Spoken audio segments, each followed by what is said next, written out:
ದೇಶದ ಅತಿದೊಡ್ಡ ತನಿಖಾ ಸಂಸ್ಥೆಯಾದ ಸಿಬಿಐನ ಹೊಸ ಮುಖ್ಯಸ್ಥರ ಆಯ್ಕೆ ಸಭೆಯ ಬಗ್ಗೆ ಆಕ್ಷೇಪ ಎತ್ತಿರುವ ಲೋಕಸಭೆಯ ವಿರೋಧ ಪಕ್ಷದ ನಾಯಕ ಹಾಗೂ ಕಾಂಗ್ರೆಸ್ ವರಿಷ್ಠ ರಾಹುಲ್ ಗಾಂಧಿ, ವಿರೋಧ ಪಕ್ಷದ ನಾಯಕನ ಪಾತ್ರ ಕೇವಲ ರಬ್ಬರ್ ಸ್ಟಾಂಪ್ ಅಲ್ಲ ಅನ್ನುವ ಮೂಲಕ ಪ್ರಧಾನಿ ನರೇಂದ್ರ ಮೋದಿಯವರಿಗೆ ಸುದೀರ್ಘ ಪತ್ರ ಬರೆದಿದ್ದಾರೆ.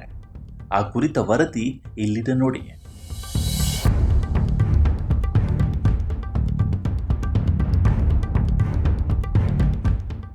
ಹೌದು, ಪ್ರಸ್ತುತ ಸಿಬಿಐ ಮುಖ್ಯಸ್ಥರಾಗಿರುವ ಪ್ರವೀಣ್ ಸೂದ್ ಅವರ ಅಧಿಕಾರ ಅವಧಿ ಮೇ 24ಕ್ಕೆ ಮುಕ್ತಾಯಗೊಳ್ಳಲಿದ್ದು, ಹೊಸ ಮುಖ್ಯಸ್ಥರ ನೇಮಕಾತಿಗಾಗಿ ಪ್ರಧಾನಿ ನಿವಾಸದಲ್ಲಿ ಉನ್ನತ ಮಟ್ಟದ ಸಭೆ ಆಯೋಜಿಸಲಾಗಿತ್ತು. ನಿಯಮಗಳ ಪ್ರಕಾರ ಸಿಬಿಐ ಮುಖ್ಯಸ್ಥರನ್ನ ಆಯ್ಕೆ ಮಾಡುವ ಸಮಿತಿಯಲ್ಲಿ ಪ್ರಧಾನಿ ನರೇಂದ್ರ ಮೋದಿ, ಭಾರತದ ಮುಖ್ಯ ನ್ಯಾಯಮೂರ್ತಿ ಸೂರ್ಯಕಾಂತ್ ಮತ್ತು ವಿರೋಧ ಪಕ್ಷದ ನಾಯಕ ರಾಹುಲ್ ಗಾಂಧಿ ಸದಸ್ಯರಾಗಿದ್ದಾರೆ.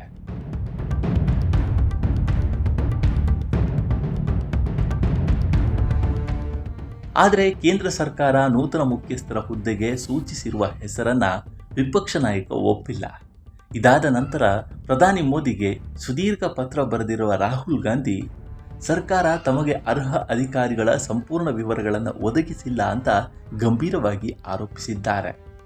ನಾನು ಪದೇ ಪದೇ ಲಿಖಿತವಾಗಿ ವಿನಂತಿಸಿದ್ರೂ ಸಹ ಸಿಬಿಐ ಮುಖ್ಯಸ್ಥರ ರೇಸ್ನಲ್ಲಿರುವ IPS ಅಧಿಕಾರಿಗಳ ಸ್ವಯಂ ಮೌಲ್ಯಮಾಪನ ವರದಿ ಹಾಗೂ 360 ಡಿಗ್ರಿ ಮೌಲ್ಯಮಾಪನ ವರದಿಗಳನ್ನು ನನಗೆ ನೀಡಲಾಗಿಲ್ಲ ಎಂದು ಹೇಳಿದ್ದಾರೆ.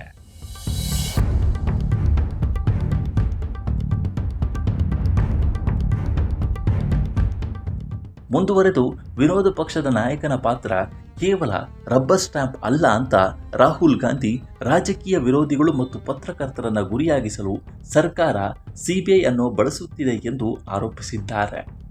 ಆದರೆ ಇಂತಹ ಸಾಂಸ್ಥಿಕ ದುರುಪಯೋಗವನ್ನು ತಡೆಯಲೆಂದೇ ವಿರೋಧ ಪಕ್ಷದ ನಾಯಕನನ್ನ ಈ ಸಮಿತಿಯಲ್ಲಿ ಸೇರಿಸಲಾಗಿದೆ. ಆದರೆ ಸರ್ಕಾರ ನನಗೆ ಯಾವುದೇ ಅರ್ಥಪೂರ್ಣ ಪಾತ್ರವನ್ನು ನೀಡುತ್ತಿಲ್ಲ ಅಂತ ಪತ್ರದಲ್ಲಿ ಉಲ್ಲೇಖಿಸಿದ್ದಾರೆ.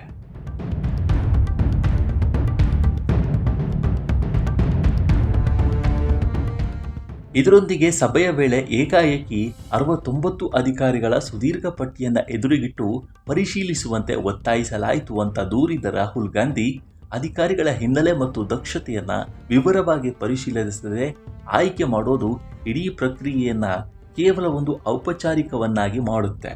ಈ ಮೂಲಕ ಸರ್ಕಾರ ತನಗೆ ಬೇಕಾದ ಅಭ್ಯರ್ಥಿಯನ್ನು ಮೊದಲೇ ನಿರ್ಧರಿಸಿರುತ್ತೆ ಹಾಗೂ ಅದಕ್ಕೆ ನಮ್ಮನ್ನು ಕೇವಲ ಒಪ್ಪಿಗೆ ನೀಡಲು ಬಳಸಿಕೊಳ್ಳಲಾಗ್ತಿದೆ ಅಂತ ಆಕ್ರೋಶ ಹೊರಹಾಕಿದ್ದಾರೆ. ರಾಹುಲ್ ಗಾಂಧಿ ಅವರ ಈ ಪತ್ರದ ಬಗ್ಗೆ ನಿಮ್ಮ ಒಪಿನಿಯನ್ ಏನು ಅನ್ನೋದನ್ನು ತಿಳಿಸಿ. ಈ ವಿಡಿಯೋ ಇಷ್ಟವಾಗಿದ್ದರೆ ಲೈಕ್ ಮಾಡಿ, ಶೇರ್ ಮಾಡಿ ಮತ್ತು ನಮ್ಮ NCIB ಚಾನಲನ್ನು ಈ ಕೂಡಲೇ ಸಬ್ಸ್ಕ್ರೈಬ್ ಮಾಡಿ.